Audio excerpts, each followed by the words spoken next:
안녕하세요. 오늘은 오랜만에 옥추경에 대한 이야기를 하려 합니다. 옥추경 지혜담론에 대해서 전에 이 지식살롱에 올린 영상 중에 한 군데서 이야기한 적이 있었는데요. 그에 대한 질문도 여러 번 있고 해서 이번에 정리하려고 합니다. 옥추경은 구천응원 뇌성부어천전에 대한 신앙심으로 행하는 것 외에도 마음을 닦는 경문으로도 쓰여지고 있습니다. 본원신이란 것은 자신의 본래의 면목이기도 하고 내면에 있는 불성이나 본래성을 찾는 것을 의미합니다.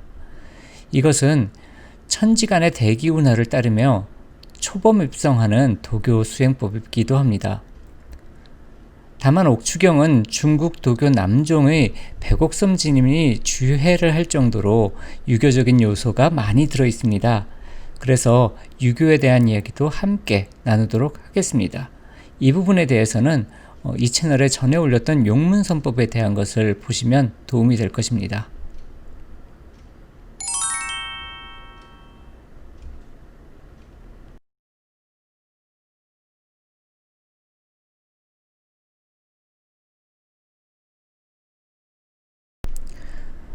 오늘은 옥추경 본원신 수행이 나오는 홍연정결 기문둔갑 옥추경 제례와 부주파 도교에 대한 전문서적인 부주파 도교 입문, 그리고 옥추경의 구령삼정주를 다루는 구령삼정주와 신살주수를 추천합니다. 오늘 방송과 함께 보시면 도움이 많이 되실 것입니다. 본래 도장경은 불교 대장경을 본따서 만든 겁니다. 그래서 불교적인 내용이 없을 수가 없습니다. 특히 격이불교는 도교의 언어를 빌린 불교로서 선종불교의 초기에 많이 나타났습니다. 그래서 선종의 중심 경전인 금강경을 제대로 이해해야지만 됩니다. 일단 국내 불교 종단 중에 조계종은 직지인심, 견성성부를 종지로 합니다. 이는 마음을 제대로 가리켜서 본성을 보게 되면 부처님이 된다고 하는 것입니다. 그런데 조계종을 제외한 거의 모든 불교 종단의 종지는 전미계호 이고등락이 됩니다. 이는 해외의 대부분 불교도 거의 동일합니다. 남방 불교에서 티벳 밀교까지 거의 유사한 종지를 갖습니다. 한국 조계종의 종지는 전 세계에서도 조금 특이한 그러한 종지고 보편적인 불교 종지로 보기에는 조금 무리가 있습니다. 전미계호란 미혹된 것을 뒤집어서 깨우침을 열고 고통에서 벗어나서 행복으로 나아간다는 의미입니다. 그래서 불교의 종지에 대해서 전 세계 불교의 대부분의 큰 스님들이 불교는 행복의 길이라고 하는 것입니다. 깨달아서 부처가 된다는 것보다는 미혹된 인지구조, 생각, 사유 이런 부분들을 바꿔서 올바른 통찰을 얻고 그로 인해서 고통에서 벗어나 행복으로 간다는 것이 불교의 본래 가르침인 것이죠. 일단 금강경을 다른 말로 삼상과 사구라고 합니다. 삼상을 여의고 사구를 얻으면 금강반야를 증득한 것이라고 말해지는 겁니다. 일단 삼상이란 무엇이냐 하면 세 가지 상이란 뜻인데요. 그 세 가지 상은 각각 락사나, 니미따, 산냐 이렇게 되어 있는 단어로 구성됩니다. 락사나는 특징과 이해라는 것이고요. 니미따는 표상과 상징, 산냐는 개념과 추론입니다. 그래서 이 세 가지를 여인다는 것은 우리가 생각 속에서 어떤 특징, 이것과 저것이 어떻게 다른지 이런 특징에 대해서 또는 이것은 어떤 작용이야, 다시 말하면 내가 컵을 보면 이거는 음료수를 마시는 그런 도구야 이렇게 이해하는 것, 이러한 것도 하나의 상이 되는 거고요. 그때는 락사나라는 상입니다. 또는 그거 외에 표상과 상징이라고 말하는 이거는 뭐 평화의 상징이야, 이것은 뭐 내 내면의 표상이야 이런 식으로 말하는 그런 이미지나 심볼과 같은 그러한 것들, 그것들을 이제 또 다른 상이라고 합니다. 그리고 마지막 산냐는 개념과 추론이 됩니다. 생각을 통해서 어떤 개념을 갖고 그 개념을 바탕으로 우리가 추측해가지고 생각을 발전시키는 것, 이 세 가지 상, 이 세 가지 상을 여의는 것, 이 세 가지 상을 사용하지 않는 것, 그것 자체를 금강경의 가장 중요한 부분이라고 보는 것이죠. 그 다음에 사구란 것은 참나 또는 진아가 없다는 무아상, 아상은 보통 아트만산야라고 해서 참나나 또는 진아를 의미합니다. 그 다음에 업력 카르마 또는 무의식 속, 다시 말하면 저장식이나 아레아식 속에 있는 어떤 계속 흘러가면서 연속되는 그런 기억의 흐름, 이런 것이 없다는 무인상, 인상은 푸드갈라 산야가 됩니다. 그리고 실존이나 현존, 그런 것이 내가 지금 현재 있다고 믿는 그런 현존감이라든지 이런 것들이 없다는 무중생상, 중생상은 사트바 산야라고 합니다. 그리고 영혼이 없다는 무수자상, 그러니까 수자상은 영혼이 있다는 거겠죠. 이건 지바산야라고 합니다. 그래서 이 네 가지 없다고 생각하는 것, 그러니까 참나나 진화가 없고 업력이나 어떤 무의식 또는 깊은 마음의 심층의식에서 전생과 이번 생을 연결하는 그러한 흐름이 없다는 무인상, 그리고 실존과 현존이 없다는 무중생상, 그리고 영혼이 없다는 무수자상, 이것이 금강경의 나머지 네 가지가 됩니다.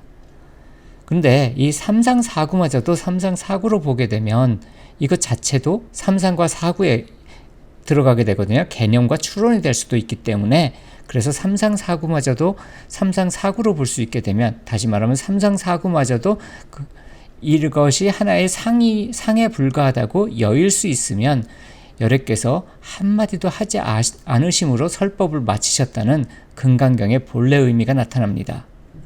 그래서 바냐바라밀은 바냐바라밀이 아니기에 바냐바라밀이라고 하는 것입니다. 바냐바라밀을 바냐바라밀이라고 하면 삼상과 사구에 걸리게 됩니다. 삼상을 열고 사구를 얻으면 더 이상 바냐바라밀이라고 부를 것이 없게 됩니다. 이렇게 더 이상 바냐바라밀이라고 할 것이 없는 그것, 그 자체가 바로 바냐바라밀인 것이죠. 옥추경의 지혜담론은 심경과 지도심요장과 도의성입장으로 구성되어 있습니다.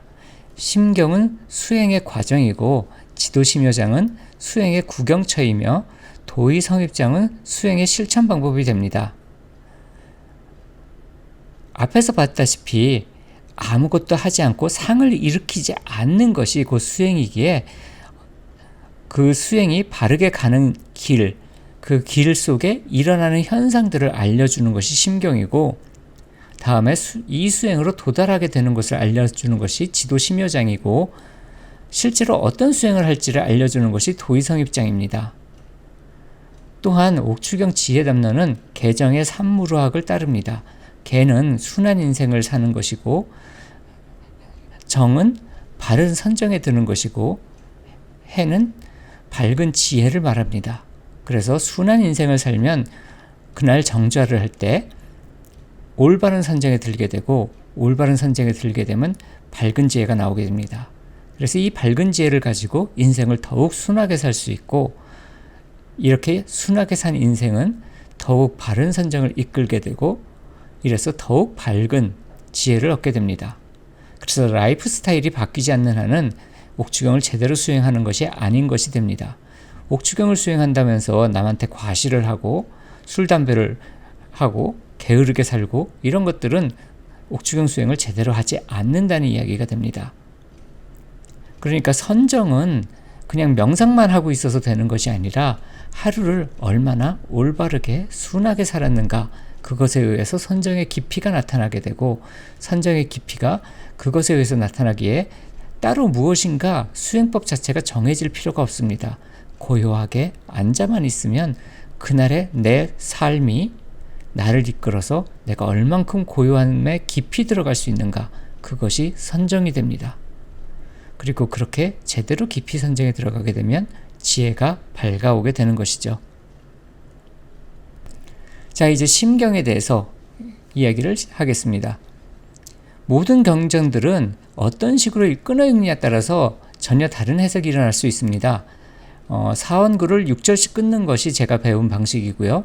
다른 식으로 읽는다면 또 다른 해석이 있을 수 있지만 일단은 제가 배운 방식으로 소개하려고 합니다. 천군태형이라고 하는 것은 일단 천군이라고 되어 있는데 이 천군은 보통 뇌를 의미합니다. 그래서 천군이 그 뇌와 정확히는 뇌척수 신경계가 됩니다. 중추신경계를 말합니다. 그래서 중추신경계가 편안하게 되면 백체는 말초신경계가 됩니다. 그래서 말초신경계가 그거를 따라서 같이 편안해지게 된다. 이런 의미가 됩니다. 그래서 천군은 뇌와 척추가 됐기 때문에 뇌는 보통 심포와 연결이 되고 척추는 삼초와 연결이 됩니다. 그래서 한의학적으로는 심포 삼초와 관련이 되고요. 뇌척수 신경계는 선천지기와 연관이 되기도 합니다. 그래서 이렇게 뇌척수 신경계를 편안하게 한다. 더 이상 시끄러운 것이 없어지게 된다. 그러면 뇌척수 신경계가 내가 앉아있을 때 편안해지려면 그날 하루 얼마나 편안하게 살았는가, 이것이 반영이 되는 겁니다. 그날 하루 누군가와 다투고 인터넷으로 서로 싸우고 또는 험한 말 하는 것을 보고 했다면 그날은 제대로 수행할 수가 없는 날이 되는 것이죠. 그래서 천군태형을 이루기 위해서 순한 삶을 사는 것이 우선이 됩니다. 그러니까 명상을 시작하기 전에 얼만큼 내가 오늘 하루를 고요하고 평화롭게 살았는가, 이것이 더 중요하게 되는 것입니다. 그래서 앉아서 이것이 편안하게 되면 당연히 다른 모든 신경계가 다 편안하게 됩니다. 그렇게 됐을 때여야지 원기가 펼쳐져서 잘 돌게 되고요. 그것이 원기포행입니다. 이렇게 원기가 펼쳐져서 잘 돌게 되면 이것에 의해서 칠정은 해와 달과 오행성을 말합니다. 그래서 칠정도 역시 고요하게 돌게 되고, 그 다음에 이걸 어떤 데 보니까 잘못 번역해가지고 이것을 사단칠정론의 칠정, 다시 말하면 감정으로 잘못 봤더라고요. 이건 칠정사여에서 나오는 칠정과 같습니다. 사상은 주역에서 말하는 사상일 수도 있고요. 칠정사여의 사여일 수도 있습니다. 그 사여의 잘못된 표기일 수도 있을 것 같습니다. 그래서 칠정과 사여가 이제 제대로 고르게 돌게 되는 것은 천문 현상을 말하는 것이거든요. 천문 현상이 제대로 도는 것에 맞추어지게 된다는 거예요. 다시 말하면 주천을 한다고 기를 돌리고 뭐하고 또는 어디에 열을 발생시키고 신체 일부를 흥분시키고 이러한 것들과 무관하게 저절로 칠정사여의 움직임에 그대로 따르게 되도록 하는 것이다 라는 의미입니다. 그래서 칠정사여가 제대로 돌게 되면 여기는 우리의 몸을 마치 나라의 왕과 백성으로 얘기했기 때문에 만방함령은 세상이 모두 다 편안해진다. 그러니까 우리가 무엇인가 편안해지기 위해서가 아니라 그냥 가만히 있으면, 움직이지 않을 수만 있으면 천지자연의 법칙을 따라서 저절로 기는 돌게 되기 때문에, 그래서 몸과 마음이 스스로 깊은 수준으로 나아갈 수 있다는 얘기가 됩니다.